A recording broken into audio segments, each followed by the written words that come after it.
حرام ہونے کو مطلق بیان کیا گیا ہے، فَهُوَ مُرَادٌ مِّن قَيْدٍ، تو یہ اسی قید کے تحت ہی ان کی مراد لینی چاہیے، یا اس کی عبارت بہتر جو ہے وہ اس طرح ہوگی فَهُوَ مُرَادُ مَنْ قَيَّدَ، فَهُوَ مُرَادُ مَنْ قَيَّدَ، تو وہ مراد ہے جو شخص اس کو قید کر کے بیان کرتا ہے، اسی کی طرح اس کی بھی مراد ہے۔ ظاہراً اس عبارت میں شہید ثانی سے یا مثلا ان کے کتاب کے نسخہ برداروں سے اشتباہ ہوا ہے، ان کی مراد تھی مراد من اطلقا، کیونکہ جس نے تو قید کے ساتھ ذکر کیا ہے کہ مینا میں روزے حرام ہوتے ہیں، وہ تو بات وضاحت طلب نہیں ہے۔ جس نے اطلقا کیا ہے یعنی بطور مطلق اس کو ذکر کیا ہے، ان کی مراد کو پیش کرنا چاہتے تھے شہید ثانی، تو یہاں سہون من قید لکھا گیا ہے، حالانکہ مراد یہ ہے من اطلقا، یعنی جس نے عبارت کو بطور مطلق ذکر کیا ہے اس کی مراد بھی ہوئی ہے جو تقیید کے ساتھ ذکر کرتے ہیں۔ اور دوسرا احتمال ہے کہ اس عبارت میں اشتباہ نہ ہو اور بلکہ مراد یہ ہو کہ بعض فقہا نے جو فرمایا ہے وہ برابر ہے اس کے کہ جو مطلق کہتے ہیں، اور مطلق کہنے والوں کی مراد بھی برابر ہے جو مقید کہتے ہیں، کیونکہ اجماع قرینہ موجود ہے کہ صرف مینا میں ان کا روزہ حرام ہوتا ہے۔ فَهُوَ مُرَادُ، یعنی جس نے مطلق بیان کیا ہے اس کی مراد وہی ہے من قیدہ جو مقید بیان کرتے ہیں، دونوں کی مراد ایک ہے۔ اس طرح اگر کہہ سکیں تو پھر اس عبارت میں اشتباہ نہیں ہوگا، تو گویا کہ جس نے اطلاق کے ساتھ بیان کیا ہے اس کے کلام میں مسامعہ پائی جاتا ہے، اس کی مراد بھی وہی ہے جو مقید بیان کرتے ہیں۔ وَرُبَّمَا لَاحِظَ الْمُطْلِقُ أَنَّ جَمْعَهَا كَافٍ عَنْ تَقْيِيدِ كَوْنِهَا بِمِنَا لِأَنَّ أَقَلَّ الْجَمْعِ ثَلَاثَةٌ وَأَيَّامُ التَّشْرِيقِ لَا تَكُونُ ثَلَاثَةً إِلَّا بِمِنَا فَإِنَّهَا فِي غَيْرِهَا يَوْمَانِ لَا غَيْرُ وَهُوَ لَطِيفٌ۔ شہید ثانی یہاں پر ایک لطیف نکتہ بیان کرنا چاہتے ہیں جو کہ پرانے علماء کی مہارت اور دقت نظر پہ دلالت کرتی ہے۔ اس کو بیان کرنے کے لیے ایک چیز سمجھنی ہوگی کہ حج تمتع کے جو اعمال ہیں واجب، تو کچھ اعمال ان میں مینا میں ہوتے ہیں، اور مینا میں 3 عمل واجب ہیں، ان میں سے ایک قربانی کو ذبح کرنا ہے، اسے ہادی کہتے ہیں، اور یہ روز عید مینا میں قربانی کی جاتی ہے، اور کسی دوسرے دن اور دوسری جگہ یہ کافی نہیں ہوتی مشہور نظریے کے مطابق۔ اور اس قربانی کے علاوہ ایک دوسری قربانی بھی مستحب ہے، چاہے حاجی ہو مشغول اعمال حج یا حاجی نہ ہو اور دوسرے شہروں میں موجود ہو، اسے اضحیہ کہتے ہیں، اور اس کا وقت اگر مینا میں ہو تو روز عید سے 3 دن بعد تک ہے، 11 12 اور 13 بھی، یعنی اس کو قربانی دینے کا جو استحباب ہے وہ عید کے 3 دن بعد تک بھی رہتا ہے، اور اگر غیر مینا میں ہو تو اس کا وقت روز عید اور اس کے 2 دن بعد تک ہے۔ نیز ایام تشریق کے مستحبات میں سے ایک ہے تکبیرات مخصوصہ کہ جو 15 نمازوں کے بعد ہیں، یومیہ 15 نمازوں کے بعد کہی جاتی ہیں، اور ان کی ابتدا روز عید کی ظہر کے بعد سے شروع ہوتی ہے اور 13ویں دن کے نماز صبح کے بعد ختم ہوتی ہے، یعنی حاجی کے لیے کہ جو مینا میں مشغول اعمال حج ہے تو یہ اس کے لیے 15 نمازوں کے بعد تکبیرات ہوتی ہیں، اور جو دوسرے شہروں میں ہو تو اس کے لیے 10 نمازوں کے بعد یہ تکبیرات ہوتی ہیں۔ ابتدا تو ان کی عید قربان کی ظہر کی نماز کے بعد ہے، اور آخر ان کی 12ویں کے صبح کے نماز کے بعد ہے۔ تو ان تکبیروں کی تفصیل کتاب الصلاۃ میں گزر چکی ہے، شرح الامہ طبع عبد الرحیم صفحہ 132 جو کہ طبع خطی ہے یا طبع حجری اس کو کہتے۔ تو ایام تشریق اضحیہ کے اعتبار سے یعنی مستحب قربانی کے اعتبار سے اور مستحب تکبیروں کے اعتبار سے مینا میں 3 دن ہے اور غیر مینا میں 2 دن ہے۔ تو ایک توجیہ پیش کرتے ہیں، جس نے مطلق ذکر کیا ہے اور مینا کے ساتھ اس کو مقید نہیں کیا تو اس کے لیے ہم توجیہ یہ بیان کر سکتے ہیں، اگرچہ انہوں نے صراحت کے ساتھ مینا میں ہونے کی قید ذکر نہیں کی، یعنی ایام تشریق کے روزے تب حرام ہوں گے جب مینا میں ہو، لیکن اس کی جو عبارت ہے اس سے قید کو سمجھا جا سکتا ہے، چونکہ انہوں نے تعبیر اس طرح پیش کی، یحرم صوم ایام تشریق، ایام یوم کی جمع ہے اور جمع کے اقل افراد جو ہوتے ہیں وہ 3 ہوتے ہیں، تو ایام تشریق تو فقط مینا میں 3 ہوتے ہیں، اور جو غیر مینا میں ہو اس کے لیے تو 2 دن ہوتے ہیں۔ تو جب انہوں نے کہا یحرم صوم ایام تشریق، تو یعنی مینا میں جو 3 دن والے ایام تشریق ہوتے ہیں وہ حرام ہے اس کا روزہ۔ تو یہ واجہ لطیف ہے اور اس کے لیے انسان کا دقیق ہونا شرط ہے۔ ربما لاحظ المطلق، شاید جس نے مطلق عبارت پیش کی ہے اس نے لحاظ کیا ہو ان جمعها کاف عن تقیید کونها بمنا، کہ جب لفظ یوم جمع استعمال کی ہے ایام التشریق، یہ کافی ہو کہ اس کو مینا کے ساتھ قید کرنے کی ضرورت نہیں ہے، لأن اقل الجمع ثلاثہ، کیونکہ عربی زبان میں جمع جو ہوتی ہے اس کی کم ترین فرد 3 ہوتے ہیں اور تثنیہ کے لیے 2 ہوتے ہیں۔ وَأَيَّامُ التَّشْرِيقِ لَا تَكُونُ ثَلَاثَةً إِلَّا بِمِنَا، اور ایام تشریق صرف مینا میں 3 دن ہوتے ہیں، اگر کوئی شخص مینا میں نہیں ہے تو اس کے لیے اضحیہ کا بھی 2 دن وقت ہے عید کے بعد، اور تکبیرات کا بھی 2 دن وقت ہے عید کے بعد، اور اضحیہ اور تکبیرات کا جو وقت ہوتا ہے صرف مینا میں 3 دن ہوتا ہے۔ فَإِنَّهَا فِي غَيْرِهَا يَوْمَانِ لَا غَيْرُ، کیونکہ مینا کے علاوہ دوسری جگہوں پر ایام تشریق 2 دن ہوتے ہیں، اس سے زیادہ نہیں ہوتے۔ وَهُوَ لَطِيفٌ، اگر جس نے مطلق عبارت پیش کی ہے اس کے ذہن میں یہ توجہ رہی ہو تو یہ بہت لطیف چیز ہے۔ بہرحال ایام عید کے روزے حرام ہوتے ہیں، اس میں کوئی اختلاف نہیں، تمام فقہائے شیعہ اس کے قائل ہیں اور روایات بھی اس کی دلیل ہیں۔ زہری کی امام سجاد علیہ السلام سے روایت ہے، اما الصوم الحرام فصوم یوم الفطر و یوم الاضحیہ، اور یہ طولانی روایت ہے، وسائل الشیعہ باب اول ابواب الصوم المحرم والمکروہ میں ذکر ہوئی ہے۔ اور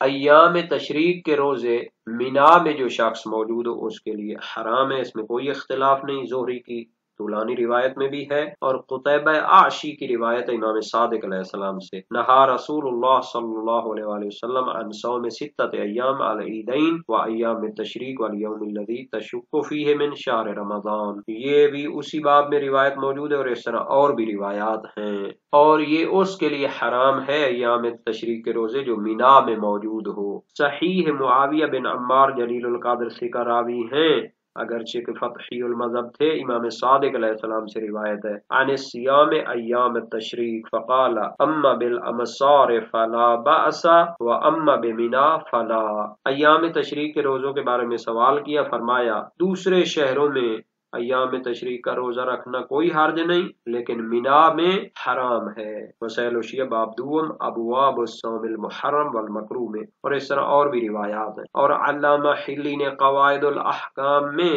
ایام تشریق کے روزے کو اس کے لیے حرام قرار دیا ہے جو مینا میں بھی ہو اور اعمال حج یا عمرہ میں مصروف ہو، اور یہ جو روایات ہیں معتبرہ